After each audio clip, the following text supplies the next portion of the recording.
Hi guys, welcome to my channel and thank you so much for being here.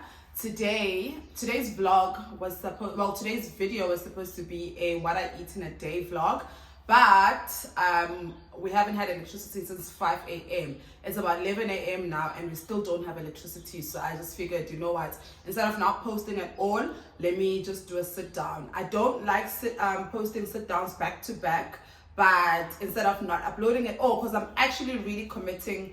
I'm committed to October, not October, to Vlogtober. I tried October and it didn't work. I am committed to Vlogtober, so I just figured, okay, let me at least do a sit down, because unfortunately with the power outage, I can't do what I eat in a day because it requires the stove and electricity. So I figured I would do one of my highly requested guys, maybe like 4 or 5 people requested this video, but a highly requested video about my career journey, basically how I got into journalism and how I am where I am now, and maybe how you can also, if you either you're studying, you're in matric, or you want to change careers, how to go about it. Everything I'm going to say is coming from my experience, so don't take it as the Bible, but I'm going to try to give as much information as I can.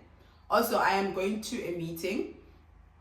I am meeting one of the publications I literally wanted to work for ever since I decided I wanted to study journalism. So this video, I just felt inspired to actually do this video, because what the hell, like, things are literally something that I manifested 12-15 years ago is happening today. So yeah, let's get into my career journey.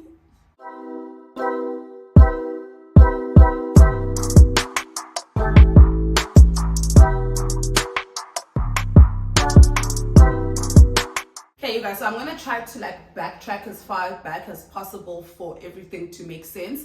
I grew up in a township in Durban called Ananda, Emawoti to be specific. It's not an amazing place to grow up. A lot happens there. I think also it's ranked the 3rd most dangerous township in South Africa. I think it's first is Khayelitsha or Langa, or like one of the Cape Town ones, and I think Inanda is ranked at 3rd. So that should tell you about the kind of environment that I grew up in. We didn't have a lot of great representation, you know, like we didn't have opportunities, we didn't have anything. So basically I grew up not knowing what I wanted to be. I grew up not having an idea of any other careers except doctor, lawyer, nurses, and teachers, like, you know, the traditional careers. And I don't think I wanted to be any of, I think I remember growing up wanting to be a doctor, but I think we all wanted to be a doctor at some point because it was the most glorified career path at the time. So I grew up there, and the motto there, like literally when people would advise you, when older people would advise you, their biggest thing was, you need to finish matric so you can make it out the hood. But no one really tells you, okay, I've finished matric, now what? What do you mean make it out the hood? How am I going to make it out the hood? You know, like those things. But I was always extremely adamant about finishing matric. Like my goal in life was to finish matric. So when I got to high school, I literally had no idea of what I was planning on doing after school. And also, besides not knowing what I wanted to do, we didn't have money at home, so I didn't think there was a possibility of me ever going to varsity. No one in my home has ever been to varsity, so I just felt like, you know. So I just had no aspirations at all, not because I wasn't an ambitious person, but because of the circumstances surrounding me. I just felt like, what's the point? So when I was in high school, my English teacher, I think I was in grade 11. Guys, isn't all our favorite teachers our English teachers? Because I feel like if it wasn't for my English teacher, I wouldn't be where I am today. My English teacher called me to the side and just asked me, it was in grade 11, yeah. So I think that's when you start applying for varsity, or do you apply in matric? I can't remember. But she pulled me to the side and she said, do you know what you want to do after school? I was just like, I'm not really going to do anything because we don't have money at home. And also we never had career guidance at school, you guys. Like, we never had any of those things. So I really had no idea of my interests. And as much as maybe growing up I wanted to be a doctor, I wasn't the brightest student. And you know, like if you want to be a doctor, you had to do well in physics and science and maths. And I hated those subjects. I did well in English, history, geography, What else did we study? Travel and tourism. So I did well. I mean, now that I think about it, I guess I've always been a creative. But back then, no one knew to be able to pinpoint and say the reason now Amanda's failing at maths and science is because academically she's not here. She's a creative. Now we're able to define that, but back then you were just seen as someone who was dumb. So I think I internalized that, and I realized that, okay, being a doctor is not going to work out because I don't know these subjects, I don't like these subjects, and I guess I'm just dumb. Then one day, my English teacher then called me to the side and asked me if I had an idea of what I wanted to do. And I told her that no, I didn't. And she said to me she felt like I needed to do journalism because she liked the way I wrote my essays. She says she liked the way I expressed myself on paper. So she really, really believes that I'd be a good journalist. At that time, you guys, I didn't know what journalism was. My idea of journalism was, I used to watch Generations, and like how they would by where Queen Morocco used to sit by reception, and then when the lift opens, all these journalists with their mics and cameras, Miss Morocco, Mrs. Morocco. I thought that was journalism, and I was just like, I don't want to do that. I don't want to be running around fields with the microphone and cameras. That's not me. And my teacher was just like, what's your favorite magazine? And at that time it was Cosmopolitan because of all those juicy sex stories in there. And I'm like, it's Cosmo. And she says, a journalist wrote that article. All the articles that you read on Cosmo, and I think True Love also I mentioned a journalist. So whoever wrote those articles, trust me, they studied journalism. And it literally completely changed my outlook on journalism. And I was just like, hey man. Then I started reading more magazines, and the more I read, the more I was just like, nah, this is where I need to be. This is it for me. So when I was in matric, I applied for journalism at DUT, Durban University of Technology. So to be able, just like any other university, to be able to get in, you need to go through a series of tests. I got accepted, preliminary,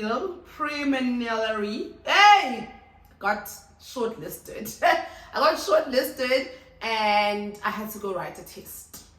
2 days before I was supposed to write the test, I got diagnosed with meningitis. I spent weeks in hospital, and so I missed my test. By the time I came out of hospital, they had closed. Obviously, they had started the new year. I was devastated. You guys, like, when I tell you that, I was devastated.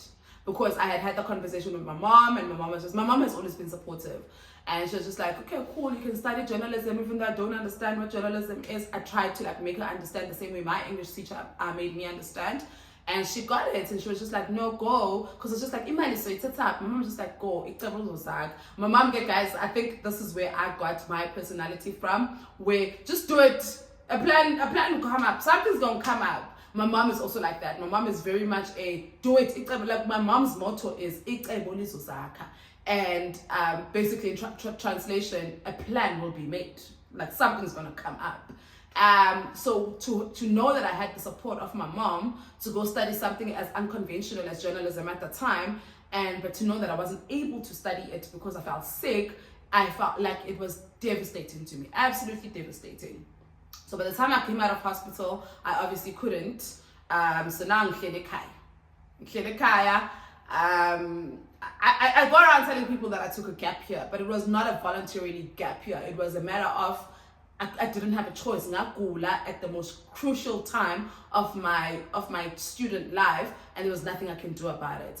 So I went back home, guessing Kaya, and then my dad was just like, no, Lento Kaya is just not right.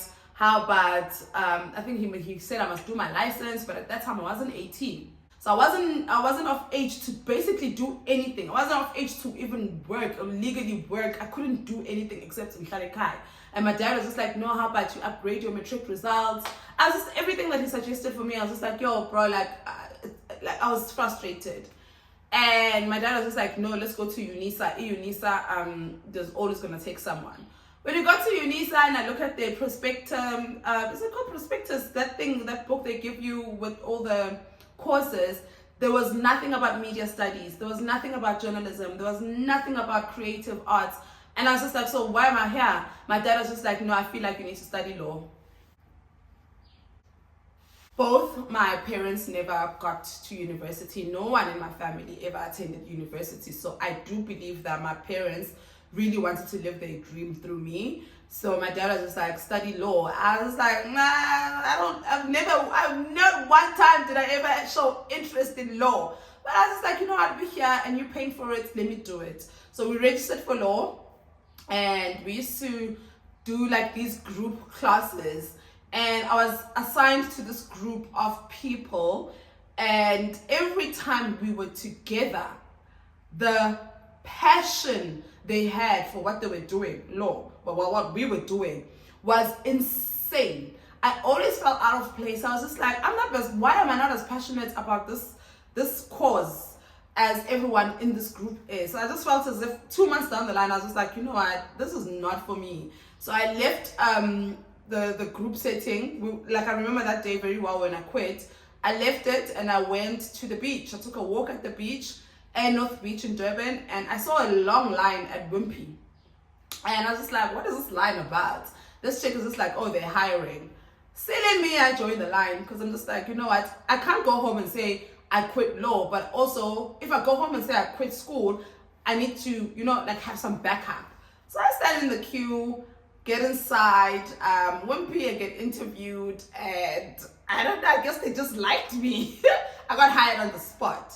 I was excited about that because at least now my focus, I'll be bringing money in. I didn't tell anyone though. I remember being in a taxi with my sister later on in the year, being in the taxi with my sister and saying to her, I'm supposed to be writing my law exams today. And she was just like, what the hell? Why are you in the taxi? What? Then I had to tell my sister that I actually dropped out a couple of months ago and I've been working at Wimpy. I wasn't completely honest with my family about working at Wimpy. I made it seem as if I'm working and studying. Guys, I was actually working full time.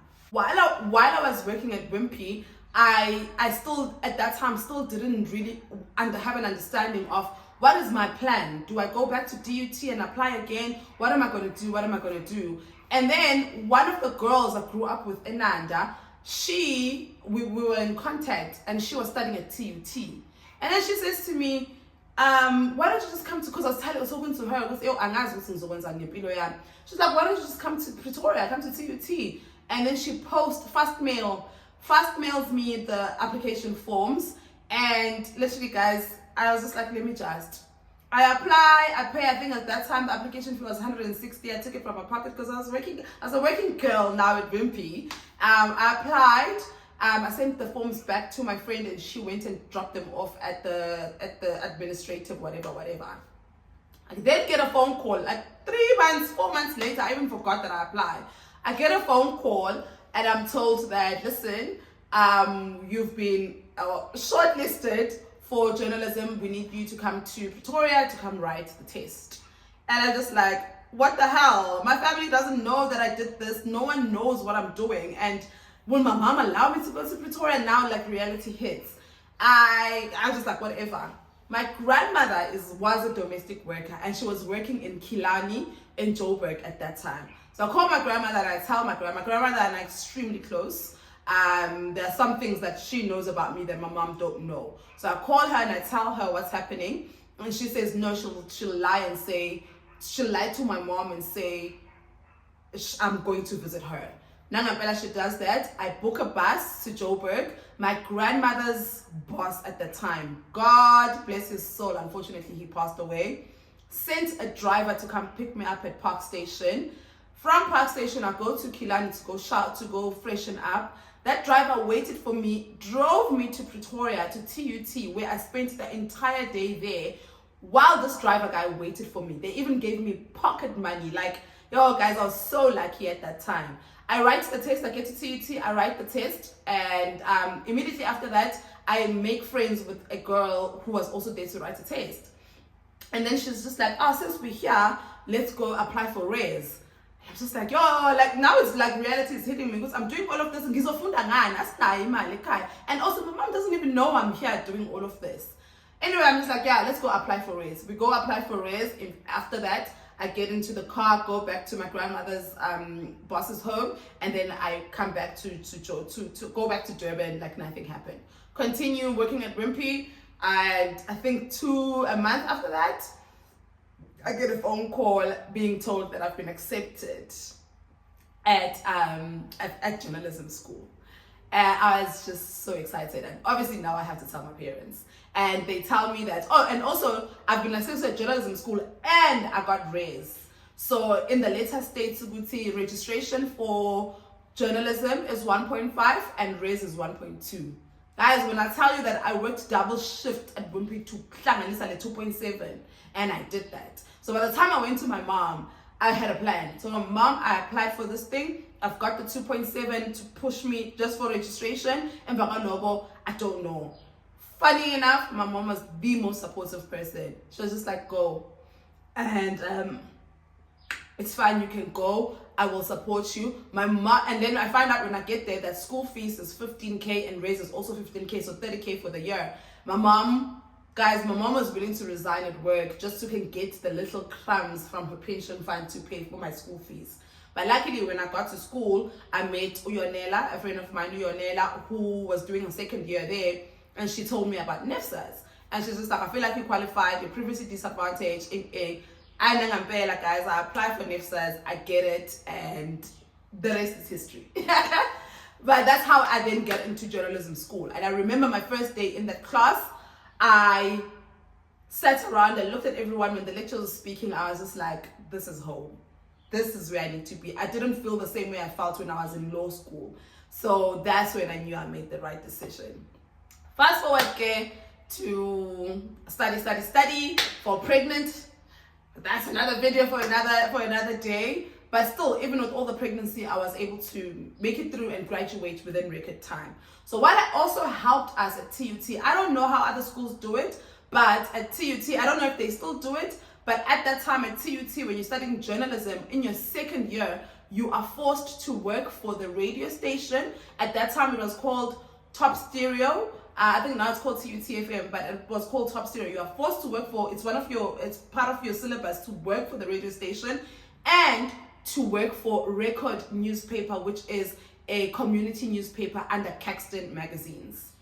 And you guys, everything will come together at the end. And the more I think about my career journey, the more I'm just like, God literally has led me. Everything that I've up to this day, God had a plan for me. From me not being accepted at DUT to me being accepted at TUT and working for and being forced to work for this newspaper.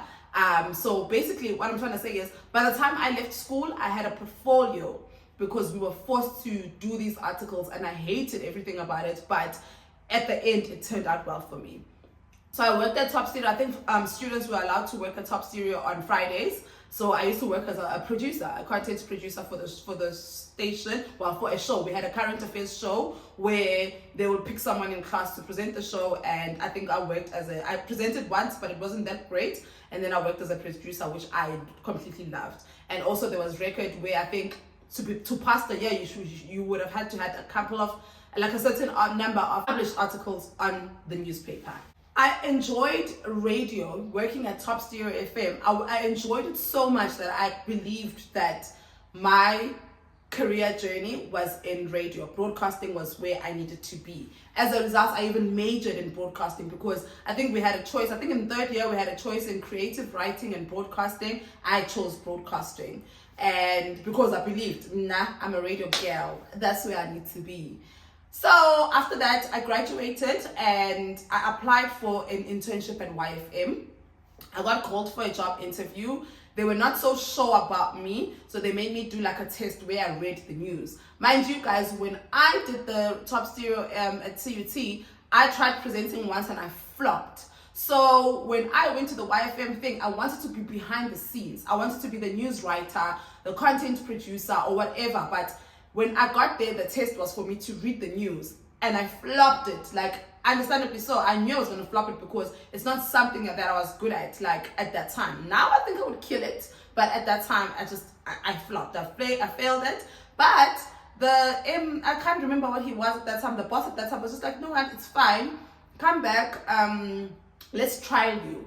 So I went back, and at that time, because my life had been in Pretoria, I moved to Joburg. Luckily, my dad had a friend who offered, off at her house, basically. I lived at my dad's friend's house for the week or two when I was working at YFM, and it just didn't work out. It didn't work out. I realized that I didn't like it there, but I met amazing people. One of the people that I met that I'm still in contact with now is Umotidi Simahon, which is literally one of the biggest sport broadcasting people, ladies actually, out there. I met her and she was so kind. She tried to show me the ropes, but unfortunately I just don't think that radio being in front of the radio was for me. Being a newsreader was not for me. So I just, I was just like, okay, let's let this go because it's not for me. I called my mom and I said, Mom, I failed and I need to come back. My mom was like, no, come back.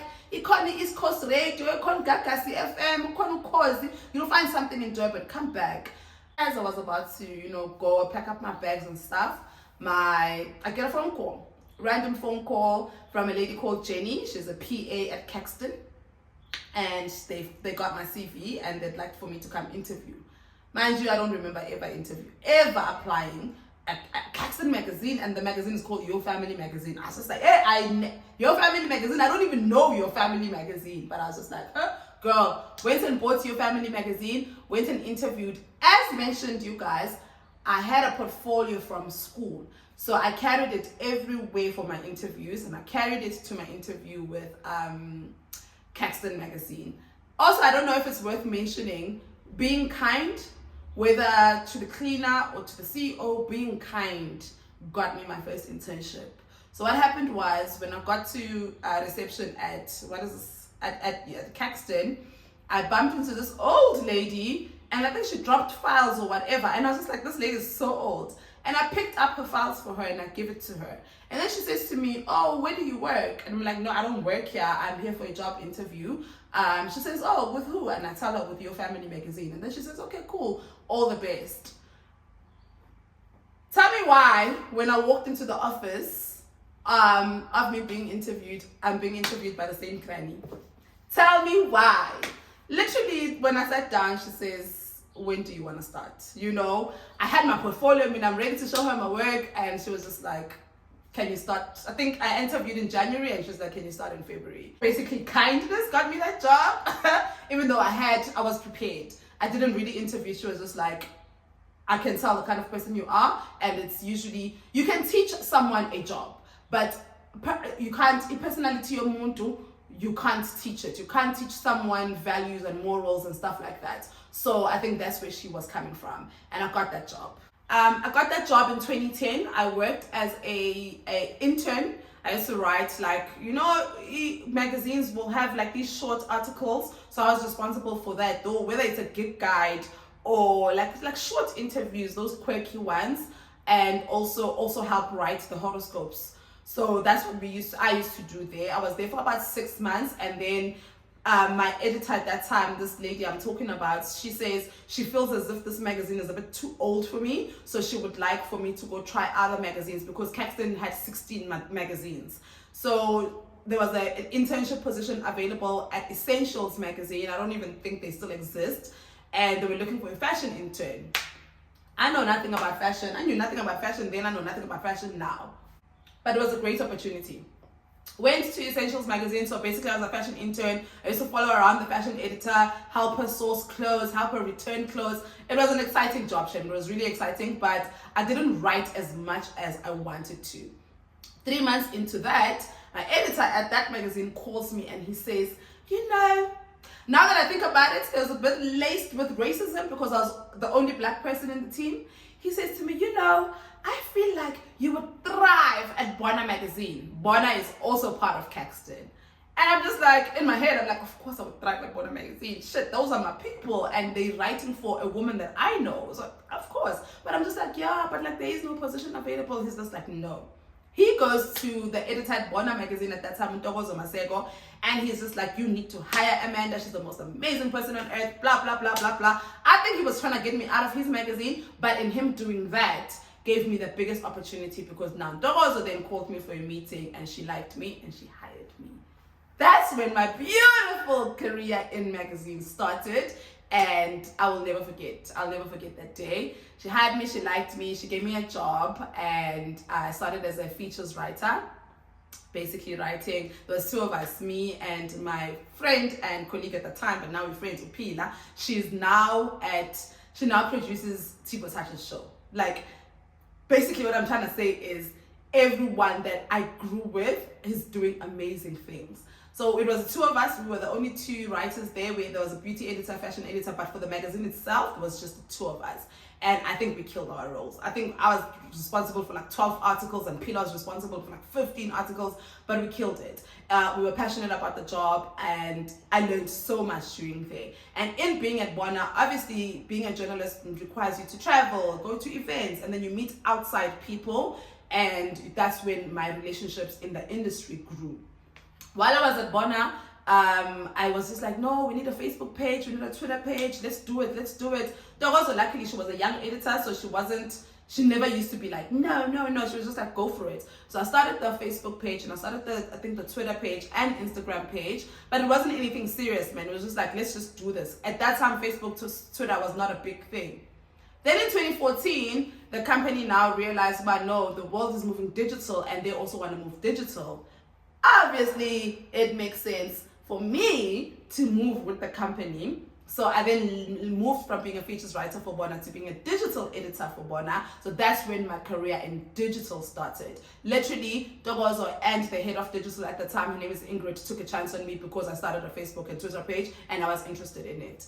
Became a digital editor of Bona. We started the website. We started the Bona magazine website. We started Facebook, Twitter. We paid more attention to it. We got advertisers. It was such an amazing experience to be part of such a big brand. Like sometimes now I go on the Bona website and I'm like, I did that. That's me. I did that shit. I started the shit, you know. And I'm just always so proud of it. From Bona, I wanted more money. And they were not offering me more money, and I felt like I deserved it because out of the 16 magazines there, Bona Digital was bringing in the most advertisers. So I just felt as if I'm running this. And also I saw a pay slip of someone else in the bathroom, and she was earning double. She was earning twice of what I was earning. So when in my head, I'm just like, your magazine is not even bringing this much money, and mine is, but I was the least paid. Because we couldn't come to an agreement about my salary increase, I decided to leave. When I left, I got a job at ETV as a content producer. I was at ETV for 6 months. I was enjoying it. I loved it. I would still go back till today. That's how much I loved it. I actually did go back to ETV a couple of years ago. I got a job at ETV as a content producer. My salary went up a little bit. And while I was at ETV, I get a phone call. Okay. Just to backtrack, while I was at Bona as a features writer, I left Bona to go be a features writer at True Love magazine. A dream. A magazine I grew up loving and reading, hired me. But unfortunately, at that time, the team at the time, the editor at that time, I think for me it was just a shock, a culture shock. Because at Bona, what Dogozo did, our editor at that time did, she coddled us. And that was basically my first job, my first real job. She coddled us. Like, she treated me like an egg. Like, she treated all of us like eggs. She treated us like babies. So when I moved to True Love, it was real working world. Like, I wasn't an egg anymore. So I struggled with that. So I quit. Luckily, when I quit True Love, they hadn't replaced me at Bona. So I went back to Bona. And that's when I went back and became the digital editor. So when I went to ETV, I get a phone call from True Love magazine. Now it's under new management, new leadership, new editor, new team, everything. And this lady who says to me, you know what, I see what you do for Bona, I want you to come do it here. I was like, me? And I didn't leave on good terms the first time at True Love, by the way. I was just like, I can't do this. Anyway, I was just like, this is an opportunity of a lifetime. Like, this is a magazine I've always wanted to work for. And because I was never really given the opportunity the first time, I felt as if this is it. This is my chance. And I took it with open arms. Unfortunately, I left ETV within 6 months of being there. I went to True Love magazine. I was there for 2 years and I did the shit that needed to be done. Luckily at True Love, we had a team. It was me, Rose, and Noni, and Refilwe. Refilwe joined us a bit later, but I had an amazing team. Like, we killed that shit. We killed it. And 2 years later, I was just like, I did what I came here to do. It's time for me to go. When I left, I went to Tohosan, and it was my first experience in corporate. Now, guys, One thing about media, publishing, ad agencies, it's very different. It's very laid back. I'm not my backstabbers. Maybe I can't, but I just never experienced that. So corporate, woo, Tohosan showed me flames, honey. Like, I was just like, where am I? What's going on? I always wanted to work for corporate because I wanted to wear pencil skirts and heels. And I just wanted to be that girl, or serious. Because in media and publishing, guys, like you come into an interview with sneakers and torn jeans. Nobody cares. Like, we're all creatives here. So now I'm working at Tohosan in the marketing department. And I'm just like, oh, nah. And then 2 months in, I was just like, I can't.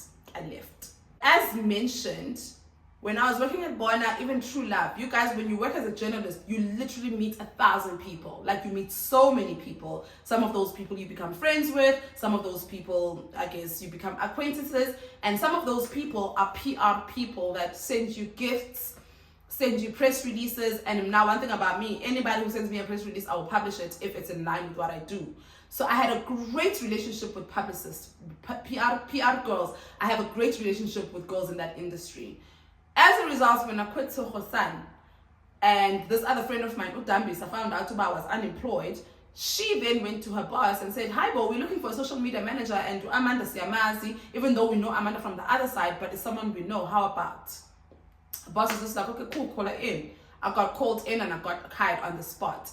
But that gig was like a freelancing gig, and I was handling Standard Bank, and it's a huge brand, guys. Like, so I was lucky in that sense. Dambisa, honestly, she put a word in for me, and I got that job.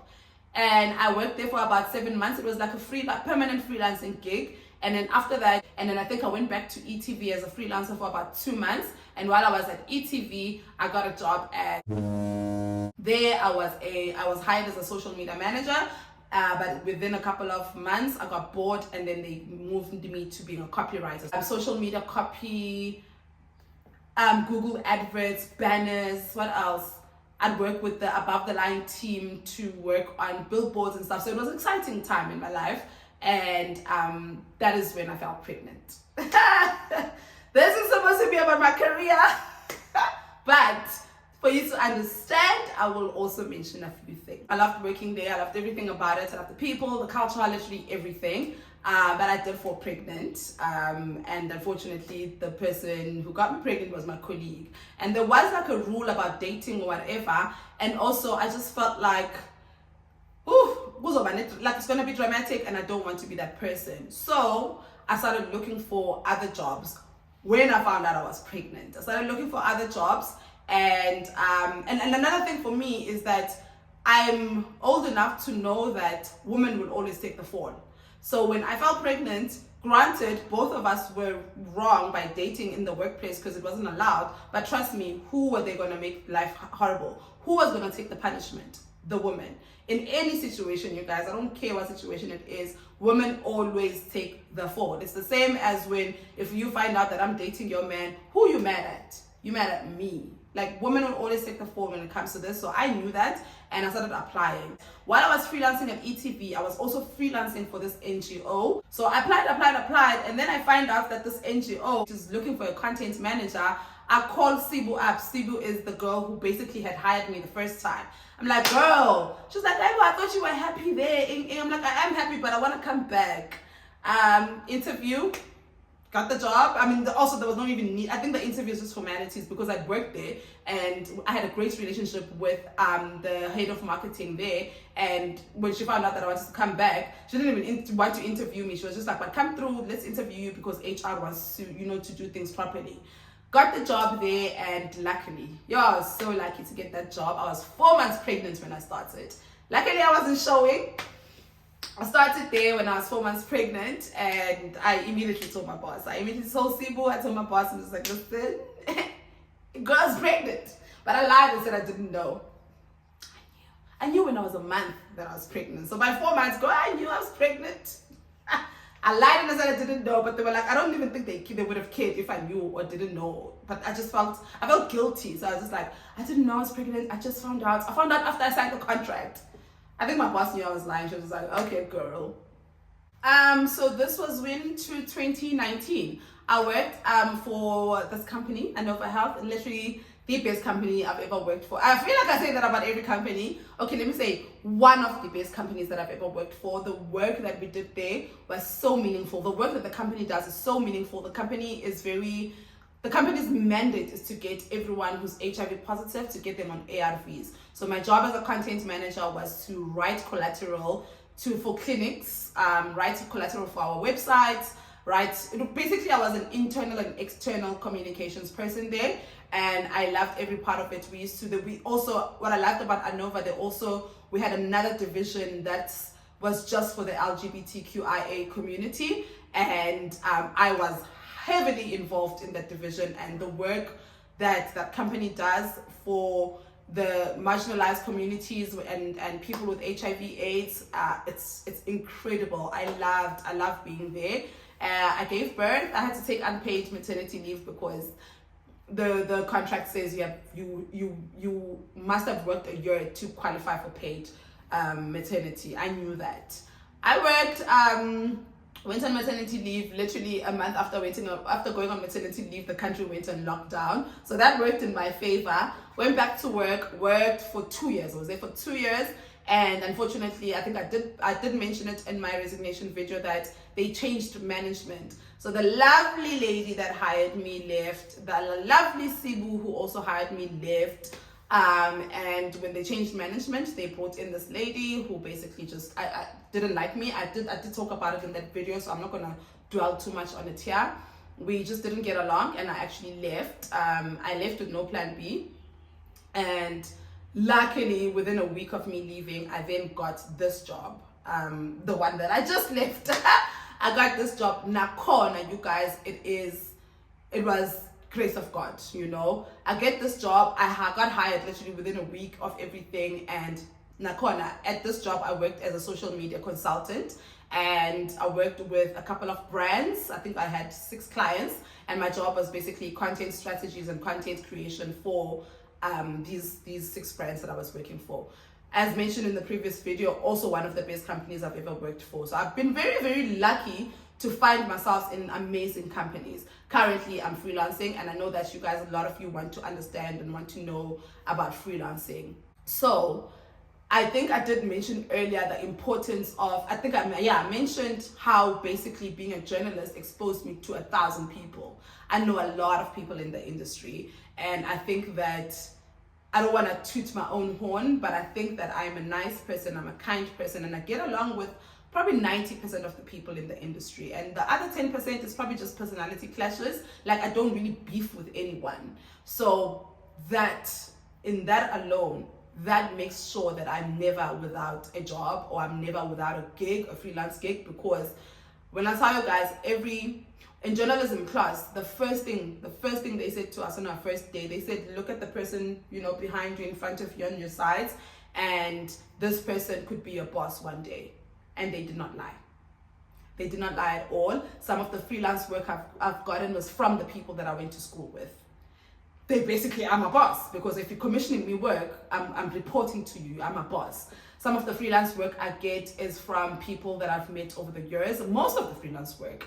Right now, this other friend of mine, Uzetu, we used to work with her at Bona. She recommended me for a freelancing job, because she didn't have capacity. They wanted her, but she was like, no, I know someone who'd be perfect for this job, and she recommended me. And I had a meeting with these people a couple of days ago, and we'll see where that goes. But basically what I'm trying to say is, I don't have a formula on this freelancing shit. Like, for me, it's just been by luck, and by knowing the right people, and being kind, and being myself with the right people, that has led me to be where I am today. One of the clients that I had actually in the previous company that I was someone that I used to work with at Bona magazine, and it's so crazy how small this world is. So basically, she went from being my colleague to being my client. Going back to that thing they told us in journalism school, to look at the person next to you, be kind to everyone, because you never know where this person one day this person will be in a position to put you on.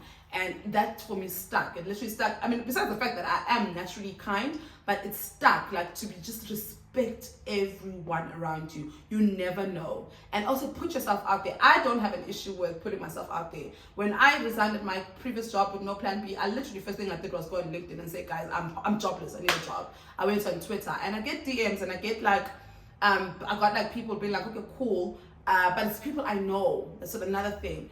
Basically, what I'm trying to say is I don't have the wisdom. I don't have the formula on freelance work. All the freelance gigs I've ever gotten are from people that I've worked with. I have worked in the industry for 12 years, so I do have that on my side.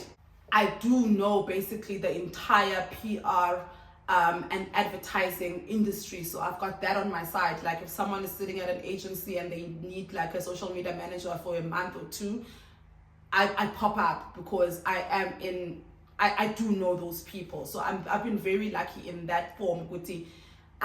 It's just a matter of putting in the work. But there are a couple of groups that I'm part on Facebook. There's this group called The Resource. It posts probably 10 times a day. Looking for an intern, looking for a freelance this, but it's a group for creatives. I have to say I have never been lucky enough to find a job there, but it's worth joining. Just join it. You never know. Like you actually just never know if it's your time. There's another group called The Freelance, or it's just called Freelancers. So basically I would suggest go on Facebook. Don't sleep on Facebook groups. Look for, just type copywriting jobs. It'll give you all the groups that have that supply that. Go on Biz Community. Biz Community also has a lot of jobs for creatives. Start there. And I think journalism then is not the same. Then it was all about your portfolio and building yourself up and writing for this and writing for that. As a result, there are some publications that I used to write for free without getting paid, just because I could build my portfolio. I don't know manje ukuthi njani, but if you can, approach the True Loves of the world. I think True Love still exists. Approach Bona Magazine, just came back. Approach people. I don't believe that we need to be working for free, but if ask if you can contribute to the website. Find a company that you like and approach them and ask if you can contribute articles to their websites for free. Maybe it's once a week or once a month, and just to build your portfolio up, because everything that you're going to apply for, they're going to want your portfolio, and when you don't have a portfolio, unfortunately, they don't take you as seriously. Funny enough, I don't have a portfolio anymore, but as mentioned, I'm at a point in my career where I don't need it. Me saying that I've been working as a copywriter and a digital editor and a social media manager for 12 years is enough for people to trust my word and trust that I know what I'm doing. So I don't have a portfolio anymore, but I do know that when you're starting up, you do need. So I definitely would suggest, firstly, put yourself out there. Secondly, fix your, if you're trying to be a social media manager, maybe fix your social media channels. Or another thing that I used to do a lot, with social media is, if I see my friends have businesses, I would run their social media platforms for free. And who's gonna say no to you creating content for them for free? And that alone will go into your portfolio. That alone you can say, before I started this brand, this is how many followers they had, this is the kind of content they were posting, and now that I'm handling this brand, this is how many followers they've grown to, and this is the kind of content I'm doing. So I don't like telling people to work for free. Honestly, no one wants to work for free, but for me, that worked for me. Obviously, if you can get paid for your services, great, but please do try these groups on Facebook. Do search for freelance copywriting jobs. I think there's a lot of remote work because of where the world is after the pandemic, so that can also help. And most importantly, guys, make connections. Try to keep up with those connections and just always stay kind and always stay true to yourself. I know it sounds cliche, but literally the reason why I'm where I am today is because of people, not because of me. It's because of other people who put my name forward in rooms when I don't even know. It's because of people who believe in me, and because of that, I am where I am today. When I say people who believe in me, I mean from my English teacher in high school to my mother, who decided, let's take a chance. And I was the first person to graduate at home. And that's something for me I'm extremely proud of. My mom took a chance, my grandmother took a chance, my dad took a chance, my editors took a chance. Like, I will never forget, Ntokozo Masego, ever forget that lady. She plays such a huge role in the writer that I am today, just by giving me a chance. So literally when I tell you that I am where I am here today, because people gave me a chance. And I think what I contributed to that was, I can write, I guess, and I'm offering a service, but I think what I contributed to that was just being myself and being true to myself and being kind and being nice and just always being warm and welcoming, people will always remember that. I don't know if you have specific questions, because when I asked for the suggestions for these videos that I want to do for Vlogtober, they were not really specific. Someone was just like, oh, please tell us more about copywriting. Oh, please tell us more about your career journey. If you do have specific questions, do let me know either in the comment section or DM me on Twitter. Please DM me on Twitter, not on Instagram. I haven't been on Instagram in weeks, and I don't plan on being on Instagram anytime soon. I will go back maybe in December, but I'm just like, Instagram, young Kenya. So please DM me on Twitter if you have any specific questions or anything that you'd like to know that I didn't cover here. I don't think, because this video is more about my career journey than it is about how to get into the industry. But I do think that me talking about my career journey gave you an idea on how you can also get into the industry. I do have to go now. I have a meeting, as mentioned. I have a meeting with like a publication that I've been wanting to work for since I graduated. And they finally, 12 years later, finally want to meet with me. So wish me luck. I hope, as mentioned, I hope that I covered as much as possible. If you feel like I didn't, feel free to DM me on Twitter, or just write your comment down below if you're not comfortable, and let's talk privately. But I do hope that you enjoyed this video. Thank you so much for watching, and I will see you next time.